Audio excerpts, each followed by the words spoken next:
ಸ್ವಾಮಿ ವಿವೇಕಾನಂದರನ್ನ ಆ ಕಾಲದಲ್ಲಿ ಯಾರು ನೋಡಿದ್ರು ಅವರು ಸುದೈವರಾಗಿದ್ರು. ಆದ್ರೆ ನಾವಿವತ್ತು ಸಿದ್ದೇಶ್ವರ ಮಹೋತ್ಸವಗಳನ್ನ ನೋಡೋ ಮುಖಾಂತರ ಅತ್ಯಂತ ಹೃದಯಶಾಲರಾಗಿ ನಾವು ಬದುಕಿದೀವಿ. ಆ ಅವಕಾಶ ಭಗವಂತ ನಮ್ಗೆ ಕಲ್ಪಿಸಿಕೊಟ್ಟಿದ್ದಾನೆ ಅನ್ನೋದಕ್ಕಂತ ಆ ಒಂದು ಅತ್ಯಂತ ಸಂತೋಷದಲ್ಲಿ ನಾವಿದ್ದೀವಿ. ಈ ಮಕ್ಕಳು ನಾಳಿನ ಭವಿಷ್ಯ, ಇವರಿಗೆ ಅವರ ವಿಶೇಷವಾದಂತ ಆದರ್ಶಗಳು ಮೈಗೂಡಬೇಕು.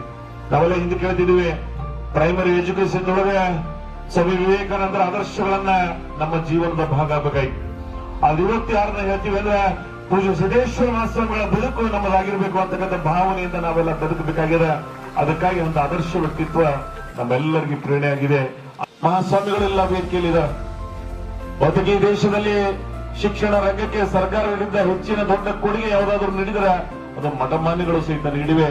ನಮ್ಮಲ್ಲಂತೂ ತುಮಕೂರು ಸಿದ್ಧಗಂಗೆ ಮಠ 10,000 ಮಕ್ಕಳನ್ನ ಊಟ ವಸತಿ ಮುಖಾಂತರ ಶಿಕ್ಷಣ ನೀಡಿರ್ತಕ್ಕಂಥ ಮಠಮಾನ್ಯಗಳಿವೆ.